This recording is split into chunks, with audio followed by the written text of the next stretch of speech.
2020년 9월 3일 목요일, 삼성 반도체 사장 권오연의 초격차를 읽은 후 대기업 총수들의 자서전에 관심을 갖게 되었습니다.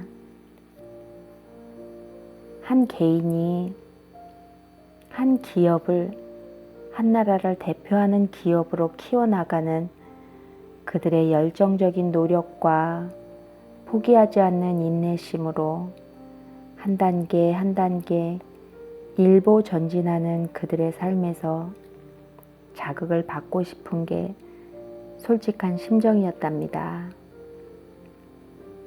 그래서 읽게 된 책, 박태준 평전. 이 책은 시중에 시판되지 않는 임직원들을 위한 책으로 출간되었는데, 우연한 기회에 지인으로부터 얻게 되어 기쁘고 감사하게 읽게 되었답니다. 저는 정치인의 박태준보다는 기업인 박태준의 모습이 참으로 멋지고 닮고 싶은 긍정의 에너지를 받았답니다. 한날 박태준이 일본의 전 총리 나카소네로부터 좋은 글귀를 선물 받게 되었어요. 거기엔 결연, 조연, 수연이라고 쓰여져 있죠. 인연을 맺고 그 인연을 존중하고 인연을 따른다 라는 뜻이죠. 박태준은 좋은 귀인들과의 인연으로 너무도 가난해서 헐벗고 희망이 없던 우리나라에 철강 산업을 일으키는 놀라운 과업을 이루었답니다. 내가 해야 할 일은 귀인을 만나기 위해 나 먼저 스스로 귀인이 되어야 한다고 생각했습니다. 그래서 노력이 필요한 이유가 여기 있겠죠. 한층 더 발전된 나를 상상하며 책을 읽도록 하겠습니다. 세계 최고의 철강인 박태준 평전, 이대환 지음. 통밀밥. 청년 박태준은 1947년 가을과 겨울을 고향집에서 났다. 농사를 거들면서 틈틈이 책을 읽는 조용한 칩거 생활이었다. 봄이 돌아왔다. 그는 직시했다. 설익은 것이나마 공학도로서 지식을 펼쳐놓을 자리가 없는 현실을 그는 깨달았다. 어디든 시대적 책임의식을 가지고 덤벼야 한다는 것을. 어느덧 그의 시선에는 분단의 초일기에 들어선 신생 독립국가의 초췌한 몰골이 제법 객관적으로 드러나 보였다.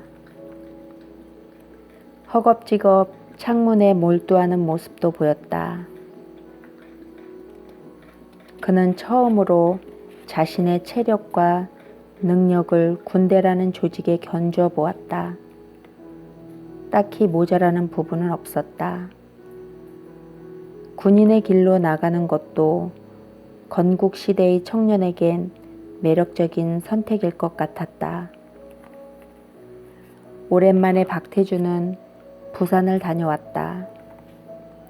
국방경비대에 관한 정보를 수합했다. 병사들 중에서 사관학교 후보생을 발탁한다는 소문이 있었다.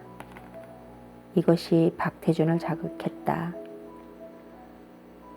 그는 더 머뭇거리지 않기로 했다. 짧은 외출 후 아버지를 만났다. 아버지, 군인이 되기로 했습니다. 국방경비대에 입대하겠습니다. 마지가 불쑥 내놓은 뜻밖의 선언에 아버지는 못마땅한 반응부터 보였습니다. 징병을 면하자고 임시방편으로 위장양자까지 보냈는데 건국에는 반드시 건군이 있어야 합니다. 훈련만 받으면 사관학교에 들어갈 수도 있다고 하니 우선 그렇게 시작하겠습니다. 무슨 일이든 조국에서 뜻깊은 일을 하고 싶습니다. 최종 선택이야 본인이 해야지. 하긴 너의 소질을 살려나갈 마땅한 자리도 안 보이니 몸이나 상하지 않게 조심해라. 그는 친구들에게 심경을 털어놨다. 그들은 아버지보다 더 노골적으로 반대했다. 기계공학도 하고 군인이 어울리겠나? 이왕 늦은 거 더 기다려봐라. 나라의 모양새가 더 갖춰지면 그때는 자리가 생길 거다. 군인은 너 아니어도 할 사람이 많잖아. 전쟁터에 나갔던 사람들도 많이 돌아와 있고. 아니야, 나는 더 고민하지 않겠어. 그동안 품었던 학업 지속과 전공 살릴 구직에 대한 미련을 그는 싹둑 잘라버렸다. 만 21세.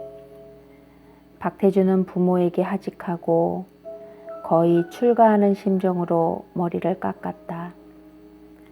조국 간성의 길로 고정한 청년의 나침반이 안내한 새로운 길의 첫 관문은 부산 국방경비대 전문이었다. 훌륭한 장교가 되겠다는 야무진 포부를 품었다. 마침 시대적 조건은 갖추어져 있었다. 미 군정은 남한 단독 정부 수립을 추진하면서 한국 군대의 장교 양성을 시급한 당면 과제로 삼아 남조선 경비사관학교를 통해 꾸준히 속성 장교를 배출하고 있었다. 남조선 경비사관학교는 1946년 5월 1일 태능에서 1기생 80명으로 문을 열었다. 이 학교는 일본군이 쓰던 산기슭의 적산 건물 두 채에서 꾀재재하게 출발하지만 대한민국 건국과 더불어 육군사관학교로 거듭난다. 우리는 장차 수립될 조국과 정부에 충성을 다한다. 신생 조국의 권하들은 우렁차게 애국 선서를 했다. 그러나 메아리가 없었다. 사관학교 개교식이 세상에 알려지지도 않았다.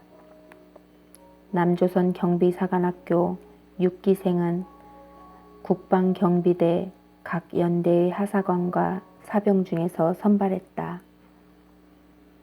1948년 5월 6일 총 277명 입교, 경쟁률 4대1, 국어, 국사, 영어, 수학, 논문 등 필기고사와 구두시험, 신체검사를 거쳤다. 해방 후 우리나라에서 처음 군대 생활을 시작한 그들은 자칭 메이드 인 코리아라 했다. 신병 기초훈련은 생략하고 석 달짜리 단기 사관 교육을 받고 임관했다. 부산 경비대 연병장의 박태준을 사관학교 6기로 추천한 장교는 박병권이었다. 학병으로 끌려나갔다가 창군 시절부터 육군에 투신하여 뒷날 육사교장과 국방장관을 거치는 그가 박태준을 특별한 훈련병으로 보았던 것이다. 7월 28일 소위 계급장을 받은 메이드 인 코리아 초급 장교 박태준. 태능 생활 중에서 기억에 남는 것은 몸서리 나는 통밀밥이다. 통밀을 쪄서 밥이랍시고 내놓았으니 그게 소화될 리 만무했다. 변소는 아예 대충 삶긴 밀창고였다. 통밀밥은 생도들의 영양실조를 불렀다. 도중에 생도 20명 정도는 빌빌거린다는 이유로 내쫓기기도 했다. 6기생 교육의 하이라이트는 졸업을 앞두고 실시되는 실전을 방불케 하는 공격 방어 훈련을 병행한 일주간 행군과 수경이었다. 7월 하순의 무더위 속에 완전 무장을 하고 젖먹던 힘까지 쏟아내는 고역이었으니 제때 급식을 받지 못해 끼니를 거른 후 후보생의 상당수가 교문에 들어서자 졸도에 쓰러지는 소동도 벌어졌다. 배가 고파서 지옥 훈련으로 변질된 임간기념 훈련. 그러나 박태준은 낙오하지도 쓰러지지도 않았다. 수영과 스키와 유도로 단련되고 일찍이 중학교 1학년 여름에 후지산 꼭대기를 밟았던 튼튼한 체력이었다. 하지만 거의 날마다 반복된 통밀밥 설사에 몸의 저항력은 급격히 떨어져 있었다. 박정희와 만나다. 나라의 빈곤을 상징하는 통밀밥을 억지로 먹여대는 태능 골짜기. 그곳에 강렬한 인상을 남긴 한 교관이 있었다. 그로부터 10여 년이 흐린 어느 날 육군본부 인사처리과장 자리를 지키는 박태준 대령의 어깨를 툭 건드려 깜짝 놀라게 만드는 그 교관의 이름은 박정희. 2개 중대 8개 구대로 편성된 6기생 생도생. 제1중대장은 박정희 대위였고 제2중대장은 강창선 대위였다. 박태준 생도는 2중대 소속이었다. 박정희 대위는 2중대 강의도 맡았다. 박태준 생도가 박정희 대위와 인상 깊게 마주친 것은 탄도학 첫 시간이었다. 강의실에 들어서는 박정희 교관을 쳐다본 순간 박태준은 싸늘한 새벽 공기가 앞문으로 불어닥치는 느낌을 받았다. 그것은 신선한 긴장감으로 돋아났다. 그는 자신도 모르게 자세를 빳빳이 고쳐 앉았다. 깐깐하게 생긴 교관의 작은 체구는 온통 강한 의지로 똘똘 뭉쳐진 것 같았다. 강의실 공기가 삽시간에 팽팽해졌다. 목소리도 카랑카랑했다. 탄도학은 대다수 생도들에게 버거운 과목이었다. 탄도 궤적 계산법에는 해석 기하학, 미분, 삼각함수 등 각종 수학 원리가 포함되기 때문이다. 강의 중간에 박정희가 어려운 문제를 칠판에 적었다. 어느 생도가 나와서 풀어보겠나? 아무도 선뜻 손을 들지 않았다. 자원이 없으면 지명해야지. 강의실을 탐조등처럼 훑어나가던 교관의 시선이 박태준 생도의 동공에 딱 머물렀다. 수학에 남다른 재능을 보였던 박태준에게 그것은 벅찬 문제가 아니었다. 문제를 술술 풀어내자 교관의 차가운 얼굴에 살짝 미소가 피었다. 무언의 칭찬 같았다. 그날 점심시간이 끝날 무렵이었다. 박태준은 복도에서 박정희와 스치듯 지나쳤다. 생도가 거수 경례를 붙였다. 탄도학 문제를 푼 생도로군. 교관이 미소를 지었다. 이번엔 눈웃음도 곁들였다. 박정희는 내무반 사열도 했다. 박태준에게는 그의 그 시간도 특별했다. 박정희가 나타나면 벼랑간 어떤 기운이 꿈틀대는 것을 느낄 수 있었다. 번번이 그랬다. 비범하고 속이 꽉 찬 사람 같았다. 박정희가 박태준의 영혼을 건드린 것이었다.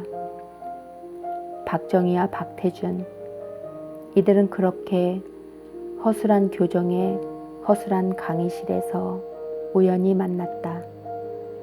그 인연의 끝으로 두 사람은 1950년대 막바지부터 한 사람이 먼저 생을 마치는 날까지 20여 년간 불가분의 관계를 형성해 간다. 그리고 선배가 먼저 떠난 뒤에도 후배는 언제나 그것을 붙잡고 있게 되는데, 박정희가 주역으로 등장하는 1961년 5월부터의 무대에 이르러 자세히 들여다보겠지만 박정희와 박태준의 오랜 불가분의 관계를 통틀어 관찰할 때 매우 특이한 점이 있다. 오늘날의 보편적으로 박정희의 영예로 평가되는 공석의 자리에는 박태준의 영예도 함께 빛나지만 박정희의 의명으로 평가되는 과오의 자리에서는 박태준의 모습을 발견할 수 없다는 사실이다. 이러한 진기한 기결은 박정희와 박태준의 관계를 살피는 가장 흥미로운 관점이다. 그 관계를 규명해 나가면서 박태준이 역사에 기여한 실증을 밝히는 작업은 자본주의 체제를 갖추는 대한민국 건국시대의 근대화 무대를 지나치게 정치 운동사 중심으로 조명하고 해석해온 기존의 편견과 왜곡을 바로잡는 역할도 할 것이다.